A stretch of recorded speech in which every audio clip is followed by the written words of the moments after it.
शांति शांति। ओम शांति। शांति। आज की तारीख है 19/5/13 मई और आज फिर रविवार है। तो आज हम फिर से अपने प्राणेश्वर प्राण प्यारे मीठे मीठे अव्यक्त वतनवासी अव्यक्त प्राण बाप दादा की ज्ञान मुरली सुनेंगे। और आज की ज्ञान मुरली की रिवाइज कोर्स की तारीख है 6/2/76 76 की मुरली है। और आज की ज्ञान मुरली का शीर्षक है बाप दादा के सहयोगी राइट हैंड और लेफ्ट हैंड। बाप दादा के जो सहयोगी हैं उसमें कोई राइट हैंड है तो कोई लेफ्ट हैंड है। तो मीठे मीठे बाप दादा ने उनकी विशेषताएं सुनाई है। मीठे मीठे बाप दादा सभी बच्चों को आज विशेष अपने सहयोगी के रूप में देख रहे हैं। बाप के सहयोगी स्वरूप का अपना यादगार जानते हो व देखा है। हम बाबा के सहयोगी बनते हैं तो हमारा वह सहयोग का भी यादगार आज तक संसार में गाया और पूजा जाता है। तो मीठे मीठे बाप दादा कहते हैं कि क्या आप वो जानते हो? स्मृति में लाइए कौन सा है सहयोगी स्वरूप भुजाओं के रूप में दिखाया है। विराट स्वरूप के अंदर भी अनेक भुजाएं दिखाई हैं। या फिर शिव शक्तियों को भी अनेक भुजाएं दिखाई है। तो जैसे शरीर के विशेष कार्यकर्ता भुजाएं हैं वैसे बाप दादा के कर्तव्य में कार्यकर्ता निमित्त रूप में आप सब बच्चे हैं। सदैव बाप के सहयोगी अर्थात स्वयं को बाप की भुजाएं समझकर कार्य करते हो। ये मीठे मीठे बाप दादा हम बच्चों को पूछ रहे हैं। तो अब हमें स्वयं से बात करके चेकिंग करनी है कि मैं बाबा की भुजा हूँ यह समझकर कार्य कर रही हूँ। भुजाओं में भी राइट हैंड और लेफ्ट हैंड होता है। भुजाएं दो होती हैं तो दो भुजाओं में एक है राइट एक है लेफ्ट। ऐसे ही कर्तव्य में सदा यथार्थ रूप में साथ निभाने वाले साथी को व मददगार को भी कहा जाता है कि ये हमारा राइट हैंड है। जनरली दुनिया के अंदर भी जो साथी होता है साथ निभाता है या फिर उसके कार्य में सबसे अधिक वो विशेष मददगार होता है तो उसके लिए यह शब्द प्रयोग किया जाता है कि ये मेरा राइट हैंड है। तो एक है राइट हैंड बाबा के, एक ऐसे बच्चे हैं जो बाबा के राइट हैंड कहलाते हैं, दूसरे हैं लेफ्ट हैंड। लेकिन सहयोगी दोनों हैं, दोनों ही हाथों की आवश्यकता पड़ती है। इसलिए साकार बाप ब्रह्मा की अनेक भुजाएं प्रसिद्ध हैं। इसीलिए ब्रह्मा को भी अनेक भुजाएं दिखाते हैं। राइट हैंड किसको कहते हैं? हैंड तो सभी हो। बाबा कहते कोई भी बच्चा मेरा ऐसा नहीं है जो बाबा की भुजा न हो, परंतु उसमें भी राइट हैंड किसको कहते हैं? तो बाबा अब उनके अर्थ बताते जाएंगे। बिना हैंड के कोई भी कार्य सिद्ध हो नहीं सकता। इसलिए इस साकारी दुनिया में भी कहावत है। क्या कहावत है कि इस कार्य में अंगुली देना अर्थात अपना हाथ बटाना या हाथ जुटाना। तो इस कार्य में अंगुली देना व इस कार्य में हाथ बढ़ाना। तो हाथ अर्थात बाहों की व अंगुली की निशानी ये सहयोग की निशानी है। सहयोगी सभी हो, लेकिन बाबा कहते हैं सभी नंबरवार हैं। अभी बाबा हम बच्चों को राइट हैंड की विशेषताएं नंबरवार सुनाते जाएंगे। लगभग 28 और 30 बाबा ने विशेषताएं राइट हैंड जो बच्चे हैं उनकी सुनाई है। और राइट हैंड बच्चों की विशेषताएं हम सुनेंगे तो ऑटोमेटिकली लेफ्ट हैंड की विशेषता का भी हम कल्पना से या तो ज्ञान की समझ से समझ पाएंगे कि लेफ्ट हैंड की विशेषताएं क्या होंगी। राइट हैंड की विशेषता अभी आप सब नंबरवार अपने आप नोट करेंगे। राइट हैंड की विशेषता सदा स्वच्छ अर्थात शुद्ध यानी पवित्रता और श्रेष्ठ है। शुद्ध तो है लेकिन शुद्ध और स्वच्छ और पवित्रता में भी कैसे हैं? श्रेष्ठ हैं। जैसे कोई भी श्रेष्ठ व शुद्ध कार्य शरीर के राइट हैंड के द्वारा ही किया जाता है। जनरली दुनिया में भी देखेंगे तो कोई भी शुभ कार्य जब होता है तो उसके अंदर राइट हैंड से ही सारी विधि की जाती है और वही सही विधि मानी जाती है। तो राइट हैंड द्वारा ही किया जाता है।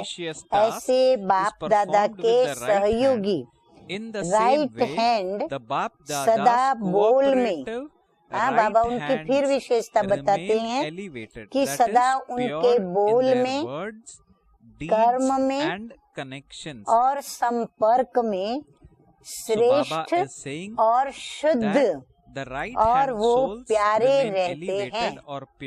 अर्थात सदा श्रेष्ठ कार्य अर्थात स्वयं को निमित्त समझकर चलते हैं।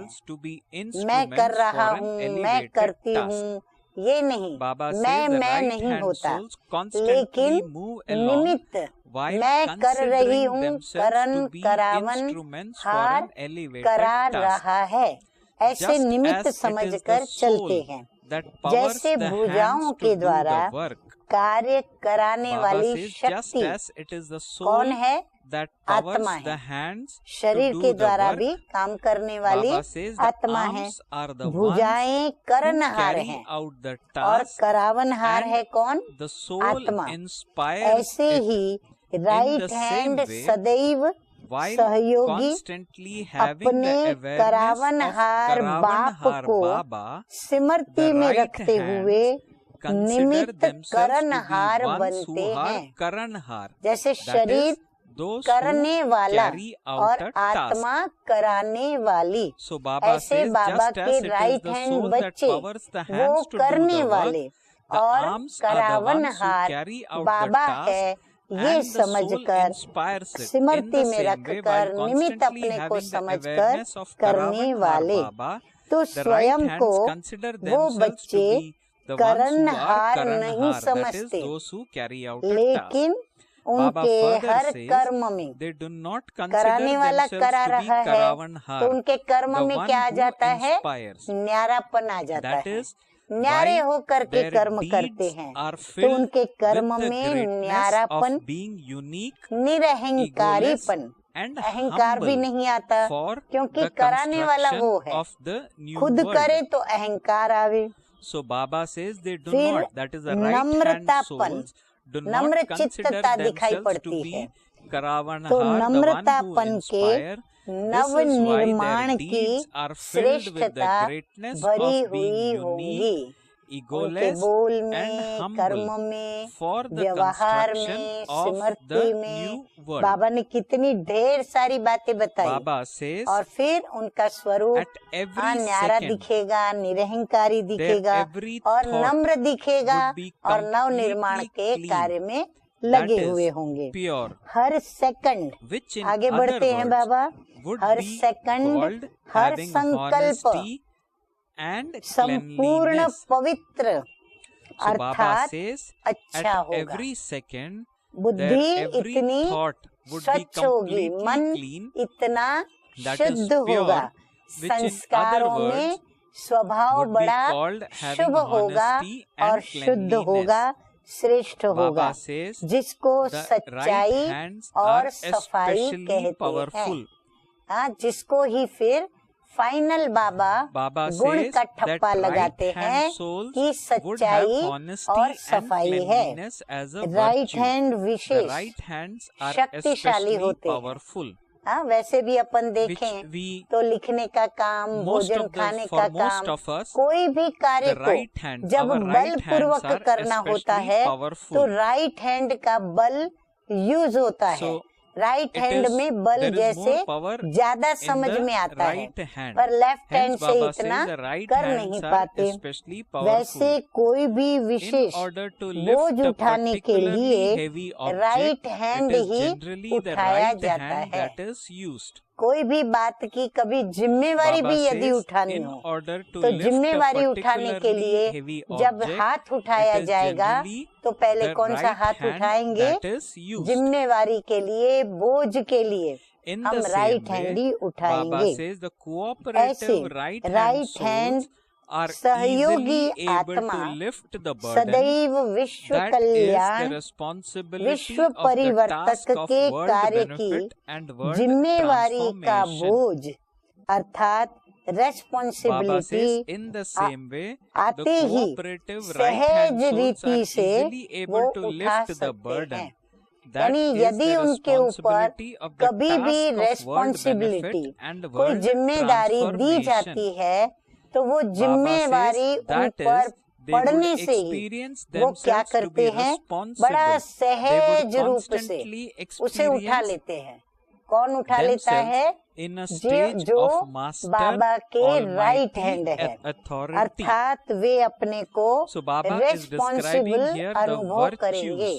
वो अपने को जवाबदार समझ करके कार्य करेंगे, अलबेले होकर कार्य नहीं करेंगे कि चलो हमारे तो ऊपर कोई है, ये तो उनका कार्य है, मेरा कार्य थोड़ी है।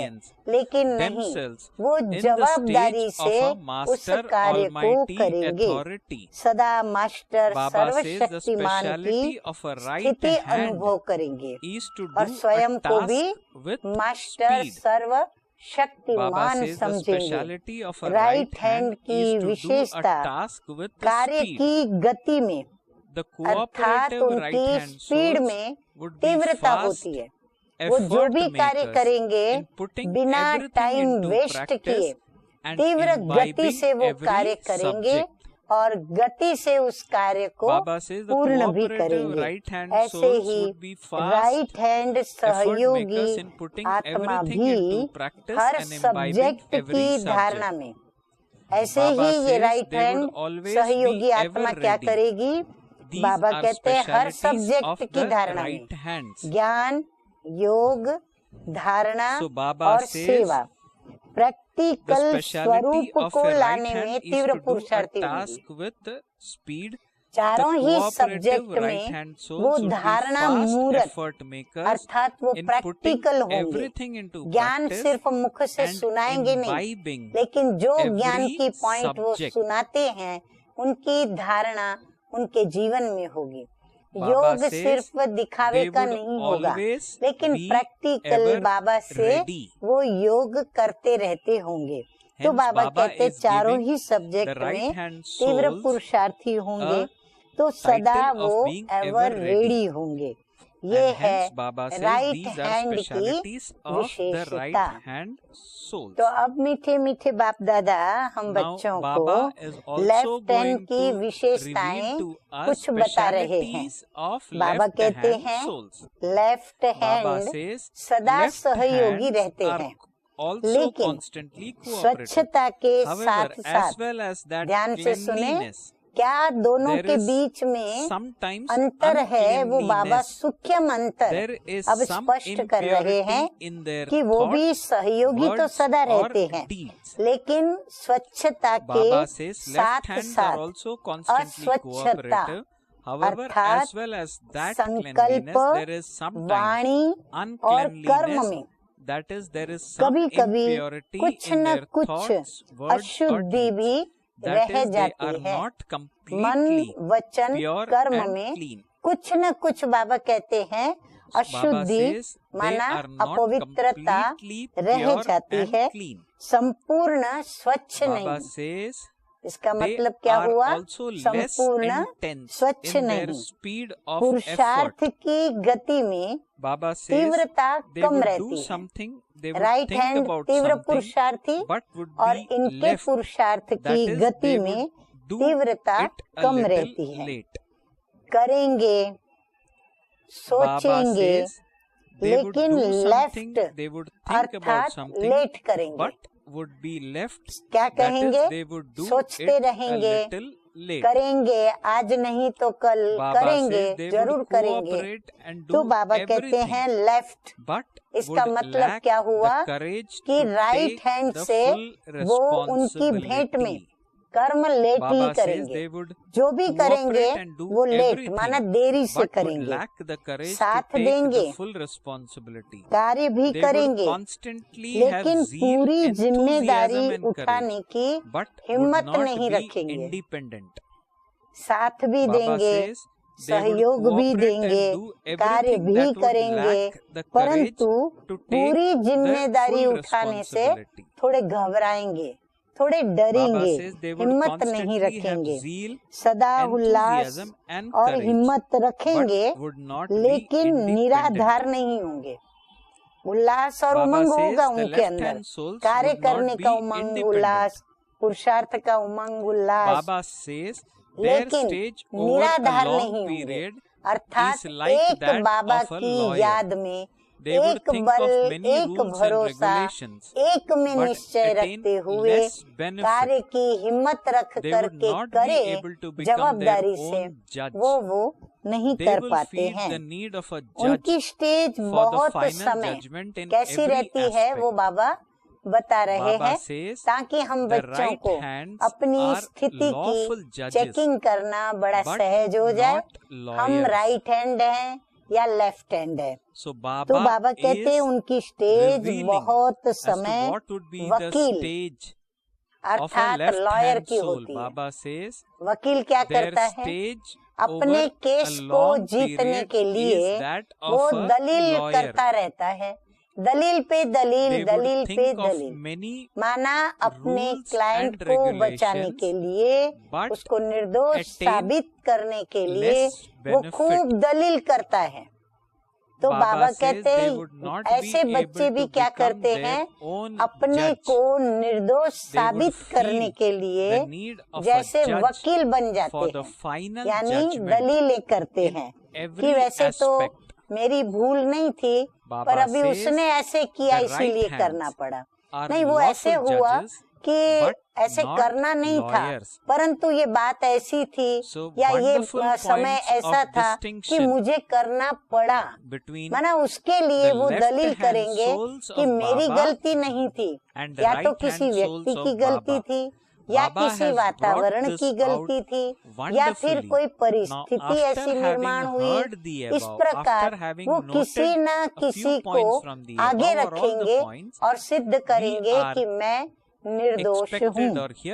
तो लॉयर की होती है, कायदे ज्यादा सोचेंगे लेकिन फायदा कम पाएंगे। फिर कोई बच्चों की स्टेज ऐसी होती है कि कायदे की बात तो सोचते रहेंगे कि कायदा ऐसे कहता है, कायदा तो वैसे कहता है, कायदे में तो ये बात है, कायदे में तो वो बात है, सिर्फ सोचते रहेंगे, परंतु उस कायदे में चले और फिर उसका जो फायदा उठाना है वो फायदा वो उठा नहीं पाते, क्योंकि चल नहीं पाते। जब चल नहीं पाते, कायदे के राजों को समझ नहीं पाते, तो जब राज नहीं समझा तो राज्य कैसे करेंगे? तो फिर वो जीतेंगे भी कैसे?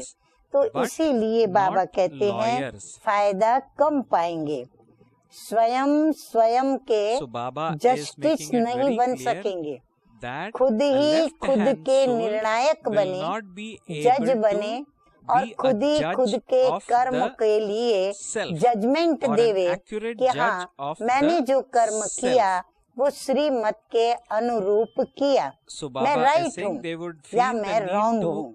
तो खुद की जजमेंट खुद नहीं कर पाते, उनको फिर क्या चाहिए, किसी का सहारा चाहिए जो उन्हें ये बताए कि उन्होंने राइट किया या उन्होंने रॉन्ग किया। तो स्वयं के जस्टिस नहीं बन सकेंगे, हर छोटी बात में भी फाइनल जजमेंट के लिए जस्टिस की आवश्यकता अनुभव करेंगे। उनके हर छोटी छोटी बात, चाहे संकल्प हो, वाणी हो, कर्म हो, स्नेह संबंध, संपर्क, व्यवहार, जो भी कर्म करेंगे उनको अपने कर्म राइट है या रॉन्ग है उसके लिए उनको कोई दूसरा जज चाहिए जिससे वो उसको वेरीफाई करते हैं। तो फाइनल जजमेंट के लिए उनको जस्टिस की आवश्यकता अनुभव होती है। राइट हैंड लॉफुल है, राइट हैंड जो होते हैं कायदे में चलने वाले होते हैं, उन्हें कोई जस्टिस की, कोई जज की जरूरत नहीं, न उनके कोई न्याय की आवश्यकता है, क्योंकि उन्हें स्वयं में फेथ है, बाप में विश्वास है, एक बल एक भरोसे पर हिम्मत वाले हैं, निश्चय बुद्धि विजयंती है। तो इसीलिए उन्हें कोई भी जस्टिस की आवश्यकता नहीं, लॉफुल होते हैं, जस्टिस है लेकिन वो लॉयर नहीं, वो जज करते हैं, जज हैं, कोर्ट के जज हैं, फिर भी कोर्ट में जैसे वकील लॉयर जैसे करता है ऐसे वो लॉयर बन के काम नहीं करते हैं। देखो कितनी अच्छी गहरी बात बाबा ने बता दी है। अब हम अपने व्यवहार को चेक करें कि मैं क्या हर छोटे छोटे कर्म के लिए किसी अन्य के पूछने के लिए आगे बढ़ता हूँ या फिर मैं श्रीमत पर चलता हूँ या चलती हूँ। ये तब हो सके जब मुझे हर श्रीमत का पता हो, हर कदम के लिए जो मीठे मीठे बाप दादा ने मुरलियों के अंदर श्रीमत दी है उसका मुझे ज्ञान हो, उसकी मुझे स्मृति हो। और ये स्मृति उनके पास होगी जो रोज मुरली को नियमित रूप से न सिर्फ पढ़ते होंगे लेकिन अभ्यास करते हुए, मनन चिंतन मंथन करते हुए प्रैक्टिकल कर्म में वो पॉइंट्स को लाते रहते होंगे, अर्थात मुरली की बातों की धारणा करते होंगे। वो फिर अपनी स्थिति को ऐसी राइट हैंड जैसी श्रेष्ठ और उत्तम बना सकेंगे। तो अब अपने को चेक करो। अब बाबा कहते हैं स्वयं की चेकिंग करो कि राइट हैंड हो या लेफ्ट हैंड। हाँ, यदि चेक करने से ऐसे लगे कि अरे इस हिसाब से तो मैं राइट हैंड नहीं हूँ, मैं लेफ्ट हैंड हूँ, तो निराश होने की, उदास होने की, गिल्टी में आने की कोई बात नहीं। बाबा इसीलिए समझाते हैं ताकि हम अपने पुरुषार्थ की गति को तीव्र करके और लेफ्ट हैंड तो हम राइट हैंड बन जावे। तो इसीलिए हिम्मत रखना है, हौसला रखना है, उत्साह रखना है, उमंग रखना है और पुरुषार्थ बाबा का हाथ और साथ पकड़ के करने के लिए आगे बढ़ना है। अब सोचो लॉयर हो या लॉफुल हो, कायदे में चलने वाले हो या कायदा लागू करने वाले हो, क्या हो? बाप दादा के तो दोनों सहयोगी हैं। इसीलिए ये नहीं सोचना कि बाबा राइट हैंड को ही प्यार करते हैं, नहीं, बाबा दोनों ही बच्चों को, राइट हैंड बच्चे और लेफ्ट हैंड बच्चे दोनों को एक समान प्यार करते हैं, क्योंकि दोनों ही सहयोगी हैं। तो सदा अपने को सहयोगी समझने से सहज योगी बन जाएंगे। कितना बड़ा फायदा होगा। सहज योगी स्वतः ही योगी होता है, उसे योग के लिए मेहनत नहीं करनी पड़ती। तो बाबा कहते हैं खुद को सदा बाबा का सहयोगी समझो और फिर कर्म करो। मैं करता हूँ ऐसे सोच के नहीं, लेकिन बाबा कराते हैं और मैं करता हूँ ऐसे समझकर कर्म करेंगे तो योग भी सहज लगेगा, क्योंकि अहंकार नहीं रहेगा। और अहंकार नहीं माना देह अभिमान नहीं, और देह अभिमान नहीं माना देही अभिमानी स्थिति, तो योग भी सहज लग जाएगा। तो सहज योगी बन जाएंगे। करावनहार बाप दादा के निमित्त करणहार समझकर चलने से सदैव निश्चिंत और हर्षित रहेंगे। और ऊपर से फायदा क्या कि करण करावनहार बाबा है, तो करावनहार बाबा करणहार में, तो स्थिति क्या रहेगी, एकदम निश्चिंत होंगे। और फिर जो निश्चिंत होता है वो सदा खुश रहता है, तो वो हर्षित मुख भी ऑटोमेटिकली रहेगा। तो आज बाप दादा अपनी सहयोगी भुजाओं को देख रहे हैं। भुजाएं तो सभी हो ना, तो निश्चिंत और हर्षित मुख भुजाएं है ना। हाँ, और कौन वो रह सकता है, वो भी हम सब बच्चों ने जान लिया। सभी के दिल में अब क्या है बताइए। बाबा कहते हैं सभी के दिल में यह शुभ संकल्प सदा रहता है कि हम सब विश्व नव निर्माण करने वाले विश्व परिवर्तक हैं। ये संकल्प है ना हम बच्चों के दिल में। तो बाबा कहते हैं ऐसा संकल्प है ना कि विश्व नव निर्माण करने वाले हम विश्व परिवर्तक हैं। विश्व के परिवर्तन के पहले स्वयं का संपूर्ण परिवर्तन किया है। क्या जवाब देंगे हम बच्चे? संपूर्ण परिवर्तन स्वयं का किया है। जितना स्वयं के परिवर्तन में कमी होगी, ध्यान से सुने, जितना स्वयं के परिवर्तन में कमी होगी उतना ही विश्व परिवर्तन की गति भी कम होगी।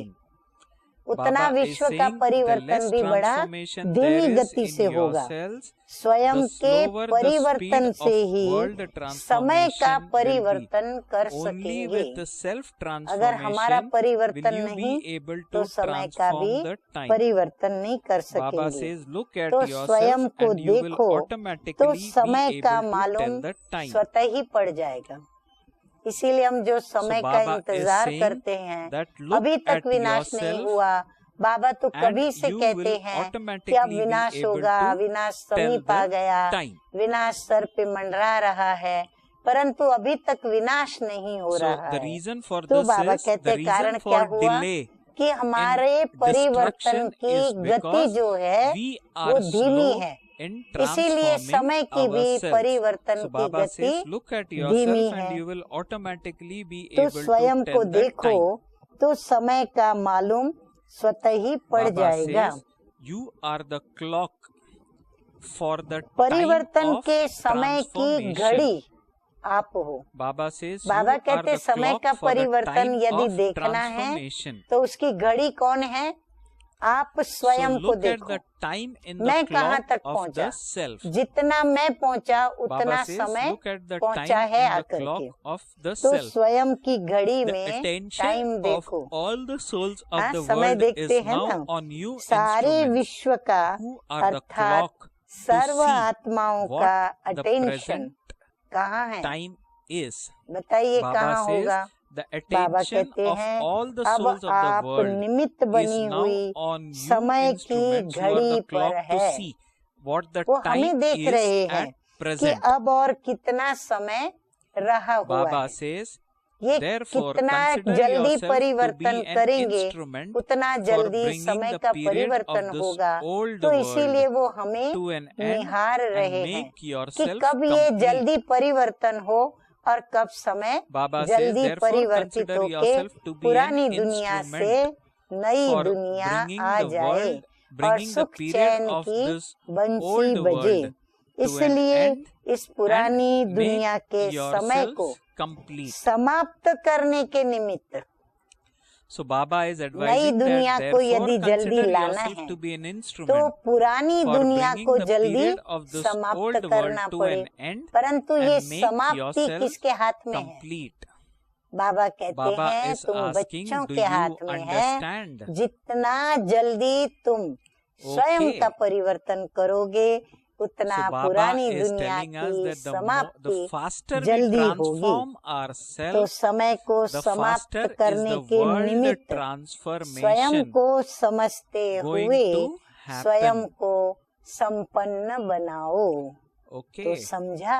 बाप दादा अच्छा, ऐसे विश्व परिवर्तक रात को दिन में परिवर्तन करने वाले देखो बाबा क्या क्या हम बच्चों से चाहते हैं और क्या क्या उम्मीद रख के बैठे हैं।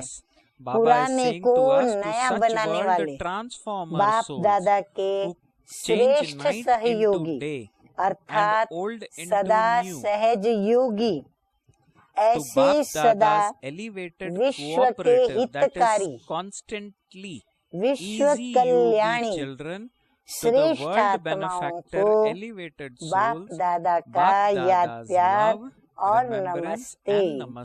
हम बच्चों का रूहानी बाप दादा को याद प्यार, गुड मॉर्निंग और नमस्ते। तो आज का वरदान है स्नेह के सागर में समाकर। हमारा मीठा मीठा बाबा क्यों मीठा है, क्यों मीठा लगता है?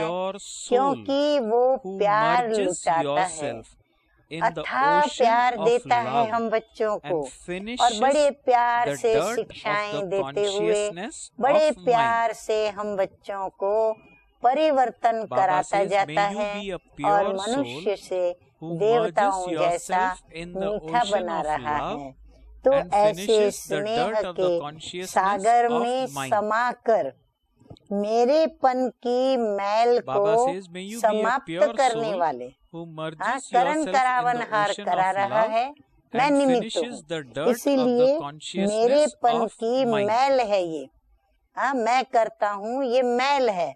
तो उस मैल को समाप्त करने वाले पवित्र आत्मा भव। कोई भी अशुद्धि नहीं, स्वच्छ शुद्ध पवित्र।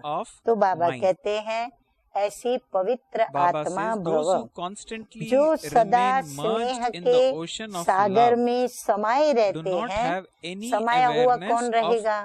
जो बाबा के प्यार में खोया हुआ होगा, जो बाबा के प्यार में दीवाना होगा, जो बाबा के प्यार में याद की लगन में मगन रहता होगा, वही सदा स्नेह के सागर में समाया हुआ होता है। तो जो स्नेह के सागर में समाये रहते हैं उनको दुनिया की किसी भी बात की शुद्ध बुद्धि नहीं रहती। जो प्रभु प्रेम में पागल होते हैं उनको कभी भी शुद्ध बुद्धि नहीं रहती। स्नेह में समाये हुए होने के कारण वे सब बातों से सहज ही पार हो जाते हैं, क्योंकि वो प्रभु में खोए हुए हैं। अब वो प्रभु में खोए हुए हैं तो वो निश्चिंत हैं। तो उनकी निश्चिंतता प्रभु को चिंताग्रस्त करती है। प्रभु चिंतित होता है उनके लिए, तो प्रभु उनकी फिर चिंता करता है। जब तक हम स्वयं की जरा भी चिंता करते हैं तो बाबा हमारी चिंता नहीं करते। बाबा देखते हैं, चांस देते हैं कि ये अपनी चिंता खुद करते हैं। तो जब तक वो खुद के लिए लड़े युद्ध में विजयी बने तो और भी अच्छा है, परंतु जब हम हार करके हैंड्स अप करते हैं, दोनों हाथ ऊंचे कर देते हैं, जैसे डूबने वाला आखिर में अपने दोनों हाथ ऊंचे कर देता है, जैसे मुर्दा पानी में लाइट होकर के तैरने लगता है, जिंदा मनुष्य डूबने लगता है और जो लाश होती है वो लाइट हो जाती है, तैरने लगती है। ऐसे जब हम लाइट हो जाते हैं, निश्चिंत होकर के अपने हाथ दोनों उठा लेते हैं, सब कुछ बाबा के ऊपर छोड़ देते हैं, तो बाबा उन बच्चों के लिए चिंतित रहता है और उनकी चिंताओं को बाबा दूर करता है। तो ये बच्चे हुए शुद्ध बुद्धि का भी जिनको भान नहीं, ऐसे स्नेह के सागर में समाये हुए बच्चे। तो स्नेह में समाये हुए होने के कारण वे सब बातों में सहज ही पार होते जाते हैं, क्योंकि भगवान उन्हें पार करता है, खुद पार नहीं होते। वो भगवान उनको पार करते जाते हैं। तो भक्तों के लिए कहते हैं ये तो खोए हुए रहते हैं। जो भक्त भगवान में डूबे हुए होते हैं, भक्ति में लीन होते हैं, उनके लिए कहते हैं कि ये तो खोए हुए रहते हैं। लेकिन बच्चे खोए हुए तो रहते हैं, लेकिन बाबा कहते हैं प्रेम में डूबे हुए रहते हैं, जिंदा भी हैं, समुद्र में, नदी में, पानी में डूबे हुए हैं, हाथ दोनों ऊंचे कर दिए हैं कि हे प्रभु तू जान और तेरा काम जाने, करण करावनहार तू है। तो डूबे हुए रहते हैं, एकदम डूब के मर नहीं जाते, लेकिन जिंदा होते हुए भी जीते जी मरे हुए जैसे होते हैं। उन्हें दुनिया की स्मृति नहीं, मेरा सब खत्म, उनका मेरा खत्म हो जाता है।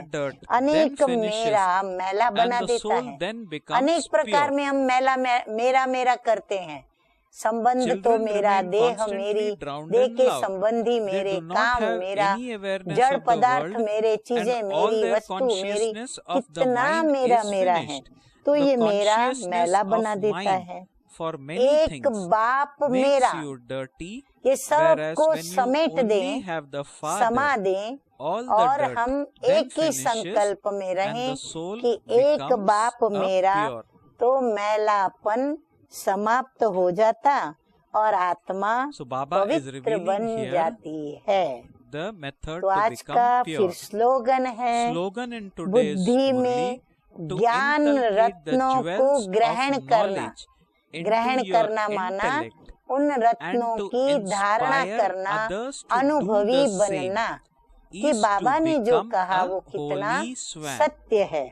तो बुद्धि में ज्ञान रत्नों को ग्रहण करना और कराना ही होली हंस बनना है। सिर्फ ज्ञान रत्न खुद धारण नहीं करना है, परंतु औरों को भी कराना है। उनमें भी हिम्मत भरनी है, उनको भी पुरुषार्थ करे, इसके लिए उमंग भरना है, उल्लास भरना है और विजयी बनने तक उनको गुण और शक्तियाँ भी देते जाना है और प्रभु में उन्हें निश्चय बुद्धि भी बनाते जाना है, ताकि वह भी निमित्त बनकर मैं करनहार हूँ और करावनहार बाबा है, ऐसे वह हर कार्य को स्नेह के सागर में डूब करके, स्नेह में खो करके और फिर करे और विजयी बने। अच्छा, ओम शांति।